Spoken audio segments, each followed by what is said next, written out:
यहाँ पर बहुत सारे ऑटो खड़े दिख रहे हैं अभी।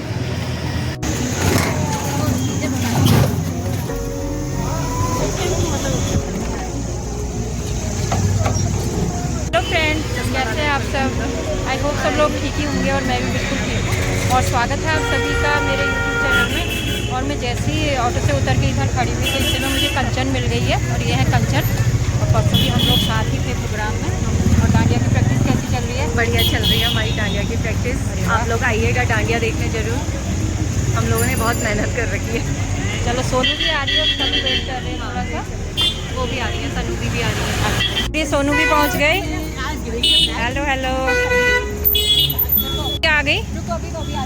हेलो बोल दो सब लोग ब्लॉग में। अब कौन आ रहा है? अच्छा, चलो उनका भी वेट करते हैं।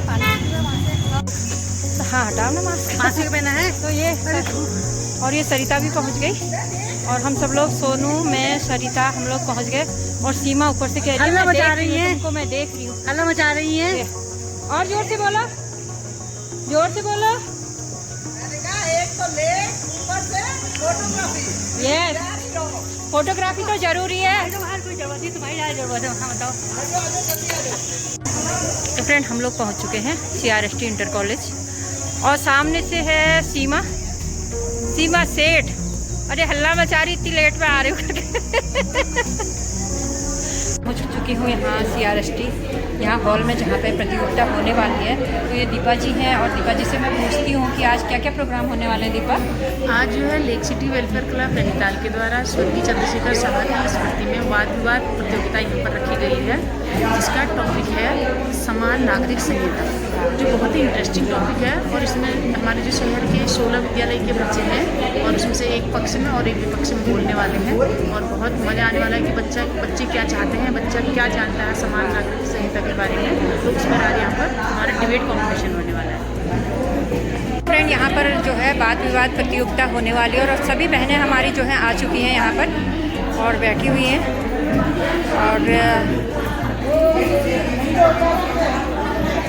और सभी बहनें आ गई हैं। और स्कूल के बच्चे जो हैं अभी थोड़ा बहुत आए हुए हैं और बच्चे अभी आने स्टार्ट हो रहे हैं। तो आज क्या क्या होने वाला है वाद विवाद प्रतियोगिता में, और ये रानी जी से मैं पूछना चाहूँगी। ये बताइए कि हमारी प्रेमा जी का इस बारे में आपको वाद विवाद में स्कूलों के हमारे बच्चे आ रहे हैं। सारे विद्यालयों से प्रतिभाग करने के लिए दो बच्चे हमने हर उससे लिए हैं, हर स्कूल से लिए हैं। तो उसमें एक पक्ष में बोलेगा, एक विपक्ष में बोलेगा। और हमारा आज का विषय। और ज्योति, आप क्या कहना चाहोगे? आज हमारे क्लब में वाद विवाद प्रतियोगिता हो रही है और सभी विद्यालयों से बच्चे आए हैं। बच्चे बहुत अच्छा परफॉर्म करते हैं, बहुत अच्छा बोलते हैं और हम लोग उनसे बहुत सारी ज्ञान की बातें सीखेंगे। और ये सीमा सेठ, तो सीमा आज क्या क्या प्रोग्राम होने वाले हैं? आज वाद विवाद प्रतियोगिता होने वाली है। हमारे जजेस आ गए हैं, हमने ट्रॉफी भी रखी है। ये संचालन करेंगी दीपा मैम और हमारी अध्यक्ष। स्मार्ट तो सारे बन के आए हैं। आज हमारा ड्रेस कोड ग्रीन है। ग्रीन नहीं है, ग्रे। मैं आप ही का देखते देखते ग्रीन आ गया। मेरा ग्रीन नहीं है। तुम्हारा लाओ आपका। मेरा क्या बना? अब आप ही बोलो। मेरा क्या बना? बोलो। हाँ जी मैम। तो आज यहाँ पर सारी बहनें बहुत सुंदर सुंदर बन के आई है और वाद विवाद प्रतियोगिता होने वाली है। और इसी बहाने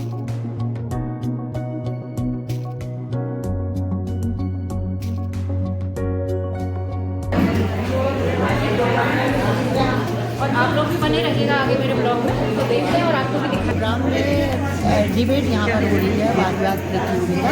और इसके अंतर्गत एक विषय, गंभीर विषय है और समसामयिक विषय है और देश के लिए एक बहुत बड़ा ज्वलंत प्रश्न है। वो उसको डिबेट करना हमने विषय यहाँ पर चला है। और इसमें जो है विषय है समान नागरिकता,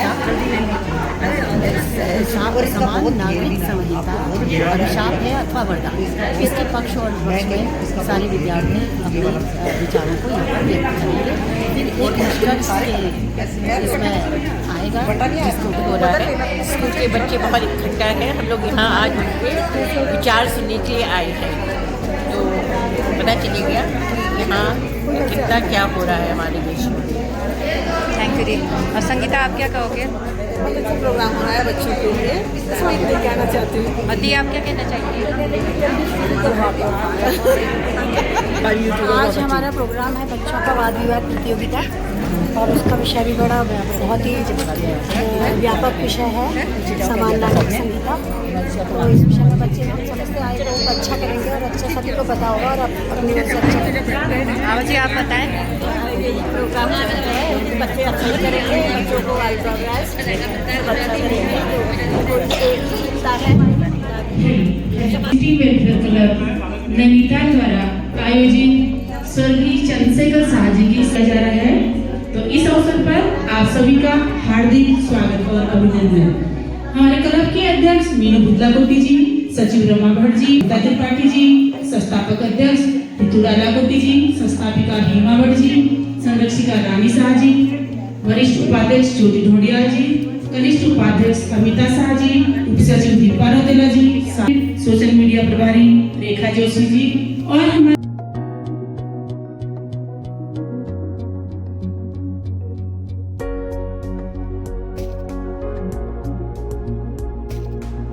सभी लोग हमारे बीच में आप लोगों के साथ हैं। तो हम क्लब की तरफ से आप सभी का स्वागत अभिनंदन करते हैं। जैसा कि कार्यक्रम की संयोजक और आज के कार्यक्रम को आयोजित करने वाली अमिता शाह जी और सभी। अनेक विविधताओं वाला देश है, यहाँ जाति विवाद हर जगह होता है। इसी के उद्देश्य में यहाँ किसी भी वर्ग विशेष के साथ होने वाले भेदभाव या आमंत्रित किए गए। समान नागरिक संहिता के आने से समाज में संघर्ष की स्थिति उत्पन्न हो सकती है, क्योंकि भारतीय समाज में आप सभी को पता होगा कि धर्म अभी भी एक महत्वपूर्ण स्तंभ है और ऐसे में ज्यादा प्रभावित होगा वो हमारा आदिवासी समाज होगा। क्योंकि यदि हम अपने आदिवासी समाज को ही देखें तो हम पाएंगे कि उनकी एक अपनी समृद्ध परंपरा है, उनके अपने सामाजिक तौर तरीके हैं।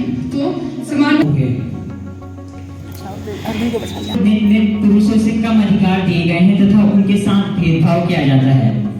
आज हम महिलाओं की शब्दों में कहा जाए तो यह एक कानून है जिसका मतलब है कि देश के प्रत्येक नागरिक चाहे वो किसी भी लगता है मुस्लिम महिलाओं की स्थिति में कोई सरकार सुधारना ही नहीं चाहती। ये बहुत प्रचलित हुआ। 1960 में बहुत सारे न्यायिक मामलों में यूसीसी का काम ही ना आना, ऐसे यूसीसी को लागू करने के लिए अल्पसंख्यक समुदायों के व्यक्तियों को उन कानूनों का पालन करने की आवश्यकता हो सकती है जो उनकी धार्मिक मान्यताओं और प्रथाओं के साथ विरोधाभासी हों। उदाहरण के लिए विवाह, तलाक, विरासत और अन्य मामलों से संबंधित व्यक्तिगत कानूनों को प्रभावित कर सकता है जो धार्मिक रीति रिवाज करना चाहता हूँ, जो कि इस प्रकार है। यूनिफॉर्म सिविल कोड एक ऐसा कानून है जिसमें पूरे भारतवर्ष के लोग, पंथ, जाति सभी के लिए आज है। हमारे देश में बाल विवाह, बहुपत्नी विवाह, महिलाओं का पुरुषों पर निर्भर रहना और संपत्ति में समान अधिकार न होना सदा से समाज में चलता आ रहा है। परंतु अब बदलाव की आवश्यकता है, जिसके लिए समान संहिता का उद्देश्य देश की महिलाओं, संवेदनशील वर्गों और धार्मिक अल्पसंख्यकों को सुरक्षा प्रदान करना है और एक रूपता से देश में राष्ट्रवाद की भावना को भी बल मिलेगा। 140 करोड़ की जनसंख्या वाले इस देश में अनेकों धर्म अपनाए गए हैं। ठीक है, आस्था पर रोक नहीं, परंतु कानून तो सबके लिए एक समान है। मैं अपने विपक्षी मित्रों से पूछना चाहूंगी कि क्या वे नहीं चाहेंगे इस देश में समानता हो? क्या वे अपने लिए समान अवसर नहीं चाहेंगे? सभी भारतवासी इस कानून के पक्ष में होंगे, परंतु फिर भी मैं समझ नहीं पा रही हूँ कि कुछ लोग इस कानून का विरोध क्यों कर रहे हैं, इसे अभिशाप क्यों माना जा रहा है। एकता में ही शक्ति है। Culture and traditions, a uniform civil code, if imposed, could threaten the distinct identities and practices that define various communities.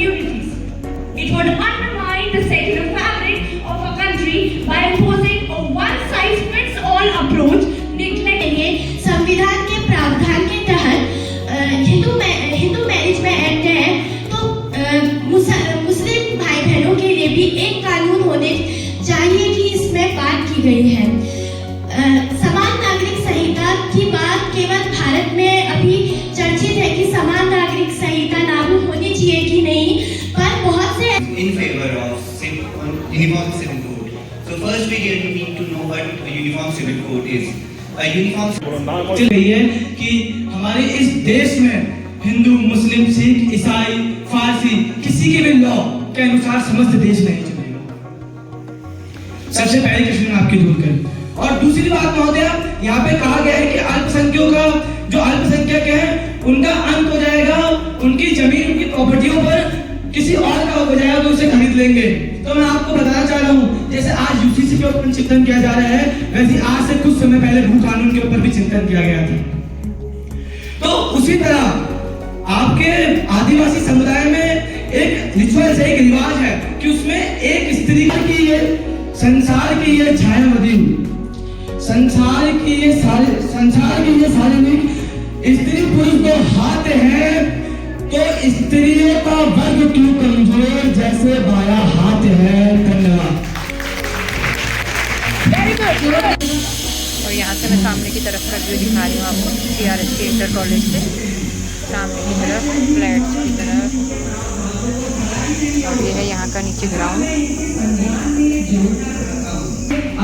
नहीं होगा।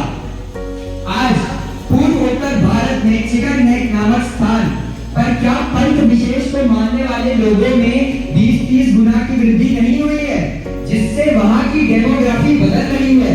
और यह जो मित्र हमारे यूसीसी का विरोध कर ऐसी घटनाओं का समर्थन करते हैं, वह इन विदेशी षड्यंत्रकारी शक्तियों में के प्रभाव में आके इस राष्ट्र को खंडित करने की ओर बढ़ रहे हैं महोदय, खंडित करने की ओर बढ़ रहे हैं। एक देश एक विधान यूसीसी के बिना मान अधिकार प्राप्त है, और यह देश ना सिर्फ भारत के लिए अपितु पूरे विश्व के लिए प्रेरणा स्रोत बनकर उभरते आए हैं। तो आखिर हम क्यों पीछे रहे? हम भी तो उस भारतवर्ष के हिस्से हैं जिसकी प्रतिभा पूरे विश्व में प्रचलित है। अंत में मैं अपनी वाणी को विराम देते हुए यह कहना चाहूंगा कि यूसीसी गीत नहीं संगीत नहीं रे, तार बिना झंकार नहीं रे, शिक्षा क्या कुछ खास करेगी यदि सांस्कृतिक स्वतंत्रता का संवैधानिक अधिकार नहीं रे। नमस्कार, मैं श्रेयांश कृष्णा, सरस्वती विहार नैनीताल। मेरा विषय है समान नागरिक संहिता हमारे देश के लिए वरदान है या फिर अभिशाप। तो मैं कहना चाहूंगा कि समान नागरिक संहिता हमारे देश के लिए अभिशाप है। और नीर छीर विवेकी आदरणीय निर्णायक वृंद से मेरा अनुरोध है, यदि मुझसे कुछ त्रुटियां हो जाएं तो मुझे क्षमा करने की कृपा प्रदान करें। महोदय, सबसे पहले तो मैं यह बताना चाहूंगा कि समान नागरिक संहिता यानी यूसीसी आखिर किस चिड़िया का नाम है।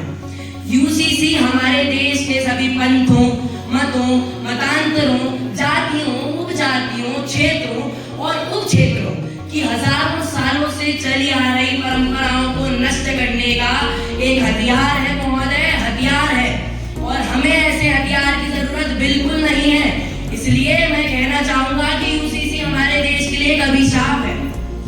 महोदय, इसी संदर्भ में मैं आपको इंग्लैंड के एकीकरण का एक प्रसंग। भारत का नागरिक होगा तो उसे समानता से ही देखा जाएगा, किंतु सिविल लॉ हर धर्म का अलग है।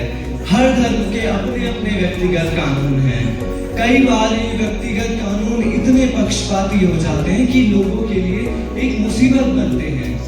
और इस diversity in ideology exists, a uniform civil code or a structuralized public will not be able to deliver equality, whose main agenda is to change people's ideology. जब सभी लोगों को एक मानना है, जब सब लोगों को हम एक मानेंगे तो देश में झगड़े फसाद कम होंगे।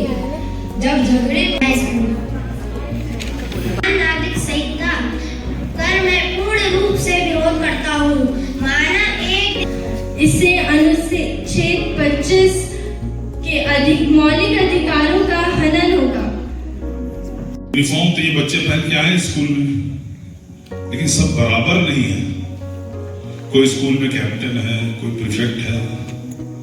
तो ये आपका आर्मी एक बॉर्डर पर होती है, एक आर्मी सिविलियन में आपकी है जो इस शहर के लिए बढ़िया काम कर रहे हैं। इसके लिए मैं आपको बधाई दूंगा। मैं बहुत सफल रहा।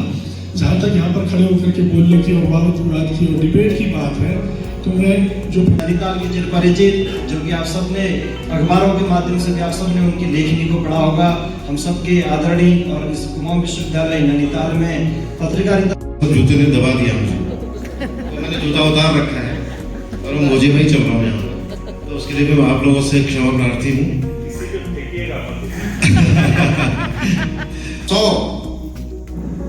100% अगर आप तैयार करके लाएंगे, जब मंच पर खड़े होकर आप बोलते हैं बगैर पर्ची के, तो आपका केवल 20% रह जाता है।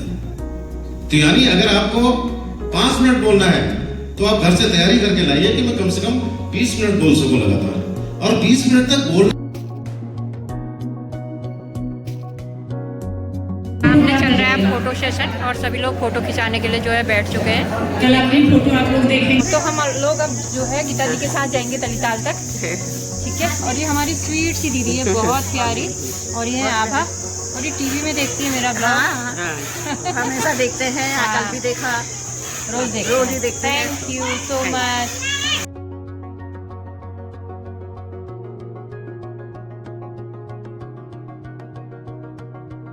और गीता दी की गाड़ी जो है आ चुकी है और हम सभी लोग इसमें जा रहे हैं गाड़ी में तलीताल तक।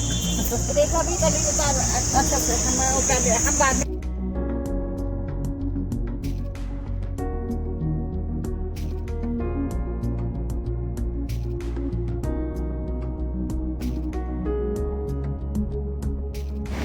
तो फ्रेंड, प्रोग्राम ख़त्म होने के बाद मैं जा रही हूँ अभी घर को, और अभी हूँ मैं तलीताल में बात विवाद प्रतियोगिता। बात और विवाद, बात विवाद मतलब एक पक्ष में बोलेगा और एक विपक्ष में। तो वो प्रतियोगिता थी और बहुत अच्छी प्रतियोगिता रही, और आप लोग देख लीजिएगा मेरे चैनल पे, और बहुत अच्छी प्रतियोगिता रही। और आज टाइम से हमारा जो है प्रोग्राम निपट गया है, और मैं सामान लेके थोड़ा बहुत नींबू वगैरह लिए मैंने, कागजी नींबू, और अब जा रही हूँ घर की तरफ। वहाँ माइला भी बधी होगी उससे, क्योंकि उसे बात के आई हूँ मैं, और जाती हूँ और जाते ही इतनी खुश हो जाती है, बहुत ही ज़्यादा। जैसे ही मैं पहुँचती हूँ उल्टा लेट जाती है नीचे, और फिर उसे खोलती हूँ